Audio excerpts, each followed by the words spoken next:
We have row offices. You all come from places we had row offices. So in Sussex County, they elect the sheriff, who doesn't have arrest power, even though he had one once who thought he did. We elect a clerk of the peace. The clerk of the peace performs weddings. And this year you have recorder of deeds, register of wills. So, yes, but none of them are contested by Democrats. The other thing I wanted to touch on, because I know it's the biggest question that people have when they come from elsewhere, the Delaware structure is broken down into the 41 representative districts. That's the basic unit. And the representative districts are broken down into EDs, which are election districts. Everyone else in the world calls them precincts. That's the magic. EDs, your precinct. RDs, the representative district area. There are 41 districts in the state. So, now we have a political party system. This should be shorter, and you should know how it works. The overriding governing body of the Democratic Party is the Democratic National Committee. There are around 200, that number fluctuates, members of the DNC. They're representatives from every state, the District of Columbia, Commonwealth of Puerto Rico, and the territories, Virgin Islands, American Samoa, and Guam. The political parties set the structure of when elections are going to be held, when conventions are going to be held.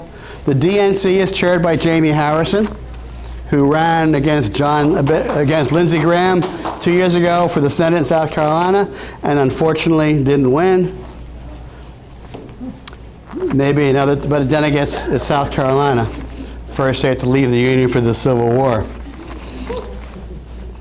The Democratic Committee sets the rules for the political party throughout the entire nation. Delaware has an elected Democratic National Committee person, a man and a woman. The woman is Carrie Levin Harris, who is running for the state representative. The state party chair, who is Betsy Marin, who spoke here a few months ago, and the male vice chair and the female vice chair, Congresswoman Lisa Blunt Rochester, is also a voting member. They will set the rules. They will set when the conventions will be. They will decide what the primary system is going to be. The Delaware Democratic Party is a subdivision of the National Party. The Delaware Democratic Party is chaired by Betsy Marin, who I just mentioned.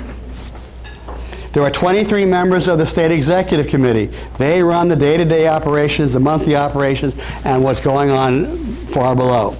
The vice chairs are Kobe Owens and Debbie Harrington. The state party secretary is Linda Cavanaugh, who is from Sussex County. And then each subdivision has members. Each subdivision chair, each subdivision treasurer. There are at-large members. Sussex County has one at-large member, Kent County has one, the city of Wilmington has one, and Newcastle County has 4. Underneath the state party structure is the county party. The county party is chaired by Jane Hovington.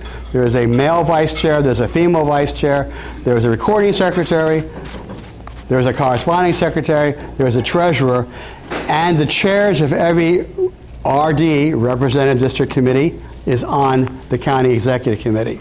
Most of you live in the 38th RD, some of you live in the 41st. Again, RD is Representative District. It is the basic unit of both political parties.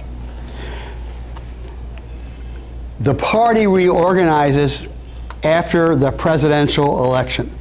So the presidential election is held in November, then the following January or February, all the representative districts will get together and reorganizing. They will put out a call, theoretically, to all registered Democrats who are interested. They will come to a caucus, and the caucus will elect the committee people in the RDs. Sussex County has an allotment of 3 committee people for every election district. By our rules, there is one man, there is one woman, and there is one other. At least they're not existing politically. Kent County and Newcastle County only have one man and one woman, and that's how it is pretty much nationally. The rules of the national and state party require gender equity wherever possible.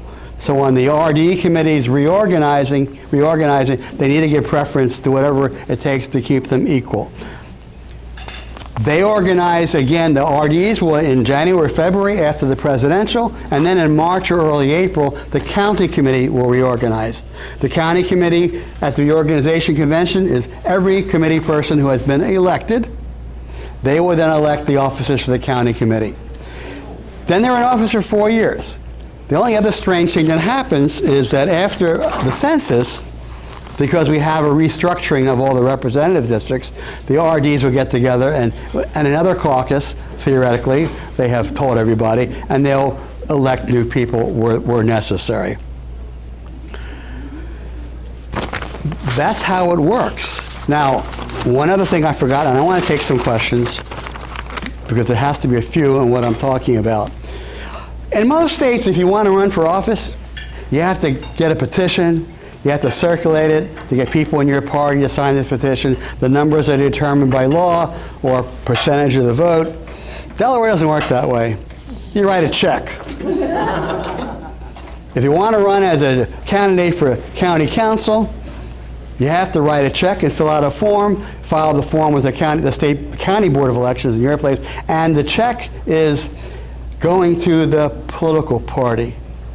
If you're running for a statewide office, the check goes to the state Democratic Party. If you're running for anything below that, it's your county party.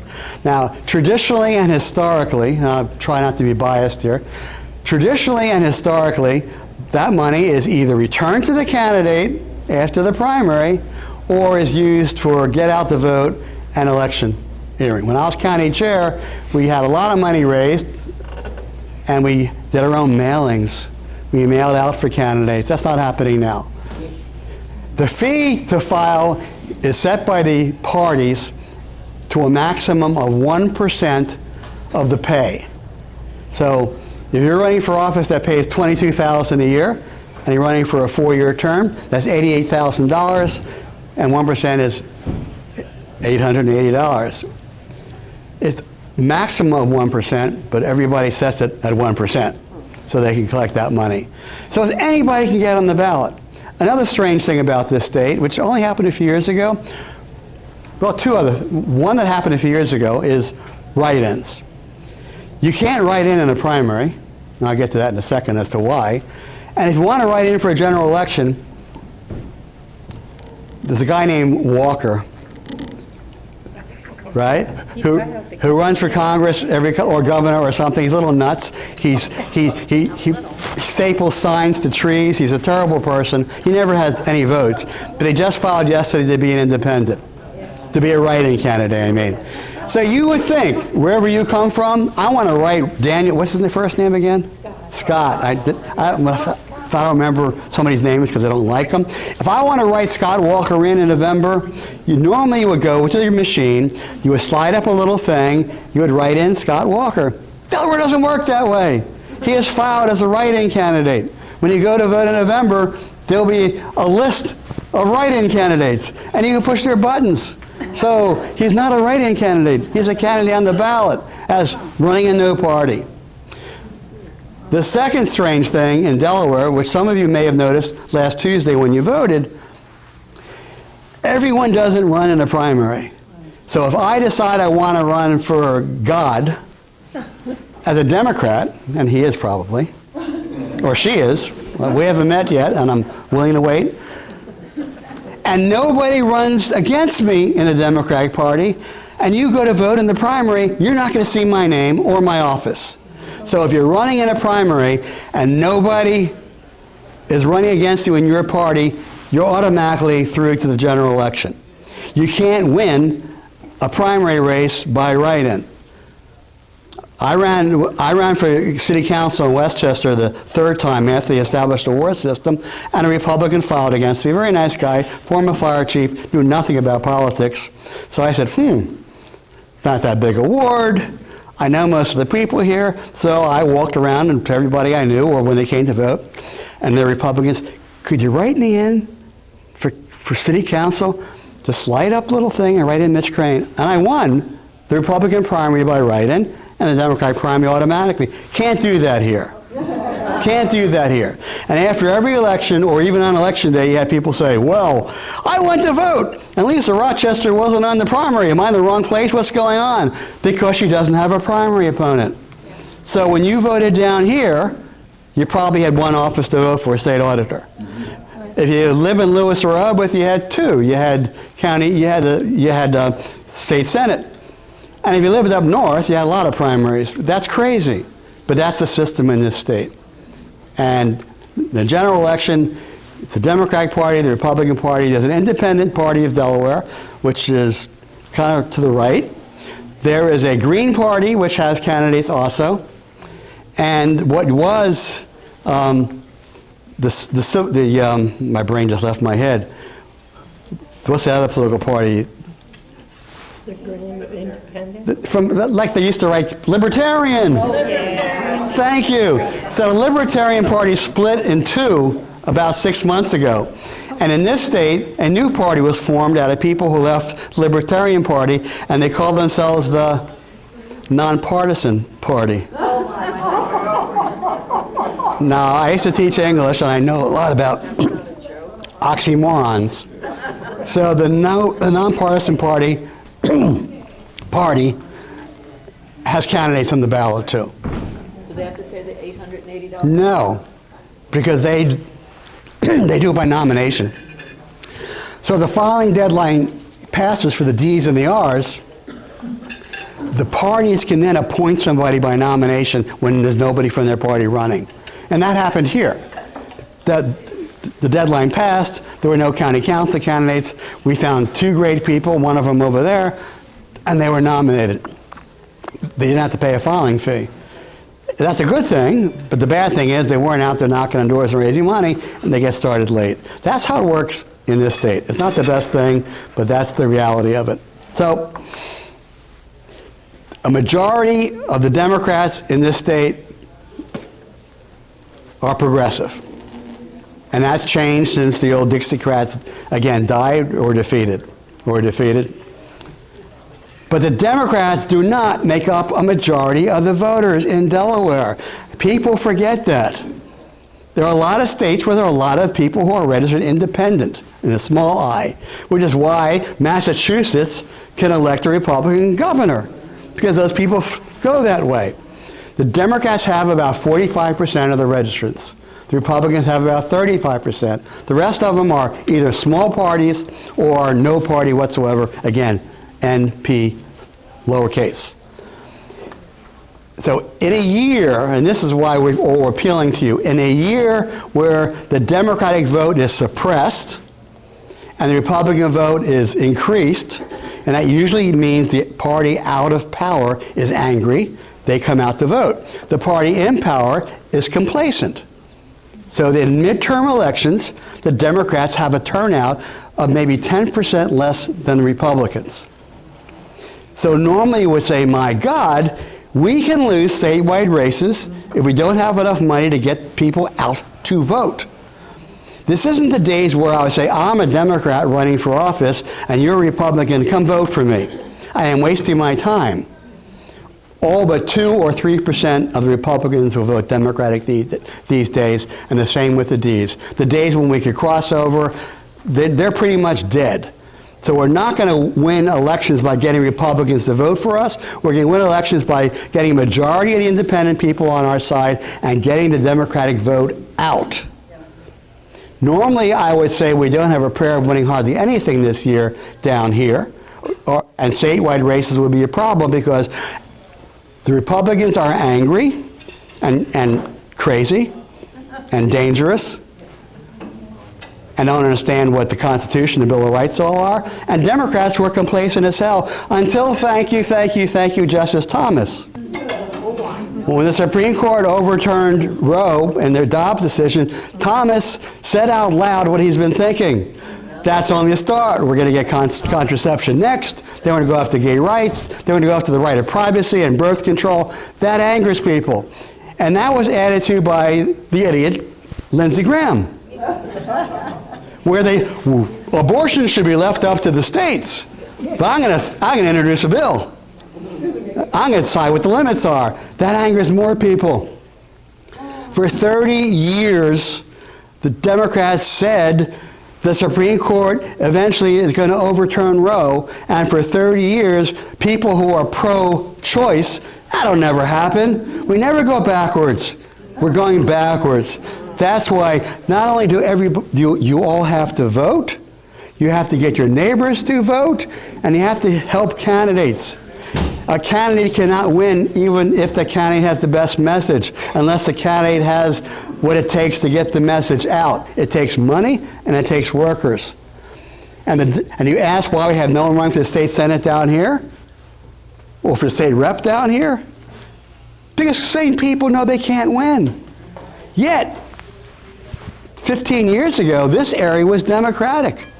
The 41st district is now the most Republican district in the state. That will not change until you get out there and tell people, we're here, we're Democrats, here's what we stand for, and do voter registration. So that's a lesson, and I have a few minutes. Any questions on everything I covered too damn fast? I apologize. Yes? So the people that are responsible for deciding what developments get built, how many of these commissioners are directly or indirectly involved with builders? Majority of them. Majority of the county council and a majority of the planning and zoning people. They're either developers or they're realtors or they're involved financially. Yes. And that needs to be... Isn't that a conflict? Yeah, well, Delaware doesn't care about conflicts of interest or anything else unless you're Kathy McGinnis and people don't like you. Then they all of a sudden care. Yes, the charter needs to be changed so that there is an ethics code and an ethics board, and conflicts are vetted. And if you have a conflict, you can't be appointed to those positions. And that means getting a hold of your legislators and putting pressure on them. And also getting involved in county council elections. You're not going to change anything until you elect some good people to county council who aren't conflicted. Who else had a question? Hi. The non-affiliated voters who used to be libertarians, as you just said, can they cross over and vote for either side? That's a good question. Because in my campaigning over the years, someone would say, I can't vote for you, I'm registered Republican, and that means I have to vote Republican. Or I'm registering independent because I don't want to have to vote for one party or another. Anybody can vote for anybody they want in the general election as long as they're registered. You can register to vote, ivote.de.gov, you can register right there. So yes, the answer is anybody can vote for any candidate they want. Thank you. Anybody else? Hi. How was lunch? Very good, Isn't thank it? you, yes. I have a question about local government. Many of us live in unincorporated communities, and with all the new development going on, my concern is that that really negates so many voters in local issues. Delaware, unlike, and it's in the outline, but Delaware, unlike other states, you have towns and cities. You don't have townships.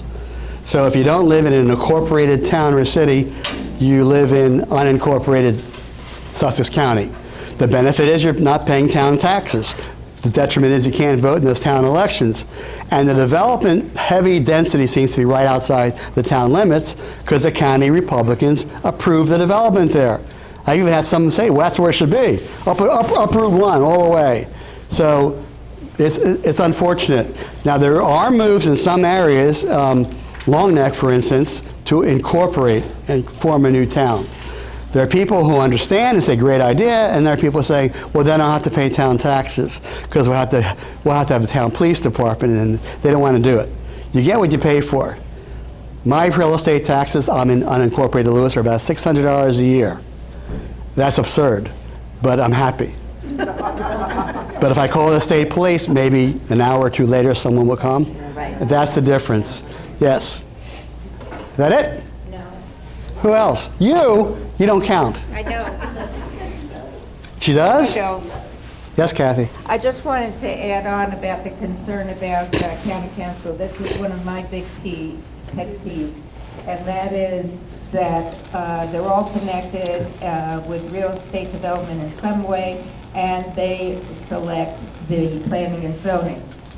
There is a nonpartisan group called Sussex 2030. She spoke here. Oh, she spoke, well, Yeah. this is the part that you may or may not be aware of. But they have a petition going, if you would go online with them, about getting a standard of ethics and integrity for the county council. And I think if we can get enough people, which is what it takes, we can make a difference there. Thank you. Thank you very much, everybody. Oh, you're welcome. Thank you.